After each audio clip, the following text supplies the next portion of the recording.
قصہ ایک بھیڑیے کا سبق آموز کہانی۔ ایک دفعہ کا ذکر ہے کہ چاندنی رات میں ایک دبلے پتلے سوکھے مارے بھوک کے بھیڑیے کی ایک خوب کھاتے پیتے موٹے تازے کتے سے ملاقات ہوئی۔ دعا سلام کے بعد بھیڑیے نے اس سے پوچھا، اے دوست، تو خوب تر و تازہ دکھائی دیتا ہے۔ سچ کہتا ہوں کہ میں نے تجھ سے زیادہ موٹا تازہ جانور آج تک نہیں دیکھا۔ بھائی یہ تو بتا کہ اس کا کیا راز ہے؟ میں تجھ سے 10 گنا زیادہ محنت کرتا ہوں اور اس کے باوجود بھوکا مرتا ہوں۔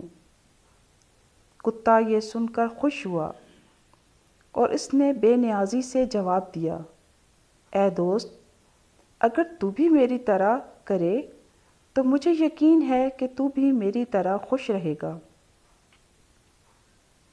بھیڑیے نے پوچھا، بھائی جلدی بتاؤ وہ بات کیا ہے؟ کتے نے جواب دیا، تو بھی میری طرح رات کو گھر کی چوکیداری کر اور چوروں کو گھر میں نہ گھسنے دے، بس یہی کام ہے۔ بھیڑیے نے کہا، بھائی میں دل و جان سے یہ کام کروں گا۔ اس وقت میری حالت بہت تنگ ہے۔ میں ہر روز کھانے کی تلاش میں سارے جنگل میں حیران و پریشان مارا پھرتا ہوں، بارش، پالے اور برف باری کے صدمے اٹھاتا ہوں، پھر بھی پیٹ پوری طرح نہیں بھرتا۔ اگر تیری طرح مجھے بھی گرم گھر رہنے کو اور پیٹ بھر کھانے کو ملے تو میرے لیے اس سے بہتر کیا بات ہے؟ کتے نے کہا، یہ جو کچھ میں کہہ رہا ہوں سچ ہے۔ اب تو فکر مت کر، بس میرے ساتھ چل۔ یہ سن کر بھیڑیا کتے کے ساتھ چل دیا۔ ابھی وہ کچھ دور ہی گئے تھے کہ بھیڑیے کی نظر کتے کے گلے پر پڑے ہوئے اس نشان پر پڑی جو گلے کے پٹے سے پڑ گیا تھا۔ بھیڑیے نے پوچھا، اے دوست، تیرے گلے کے چاروں جانب یہ کیا نشان ہے؟ کتے نے کہا، کچھ نہیں۔ بھیڑیے نے پھر کہا، اے دوست، بتا تو صحیح، یہ کیا نشان ہے؟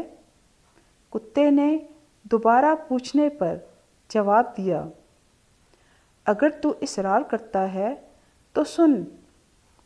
میں چونکہ درندہ صفت ہوں، دن کو میرے گلے میں پٹا ڈال کر وہ باندھ دیتے ہیں تاکہ میں سو رہوں اور کسی کو نہ کاٹوں، اور رات کو پٹا کھول کر چھوڑ دیتے ہیں تاکہ میں چوکیداری کروں اور جدھر میرا دل چاہے جاؤں۔ رات کو کھانے کے بعد میرا مالک میرے لیے ہڈیوں اور گوشت سے تیار کیا ہوا راتب میرے سامنے ڈالتا ہے، اور بچوں سے جو کھانا بچ جاتا ہے وہ سب بھی میرے سامنے ڈال دیتا ہے۔ گھر کا ہر آدمی مجھ سے پیار کرتا ہے۔ جمع خاطر رکھ، یہی سلوک جو میرے ساتھ کیا جاتا ہے وہی تیرے ساتھ ہوگا۔ یہ سن کر بھیڑیا رک گیا۔ کتے نے کہا، چلو چلو، کیا سوچتے ہو؟ بھیڑیے نے کہا، اے دوست، مجھے تو بس معاف کر۔ یہ خوشی اور آرام تجھے ہی مبارک ہوں۔ میرے لیے تو آزادی ہی سب سے بڑی نعمت ہے۔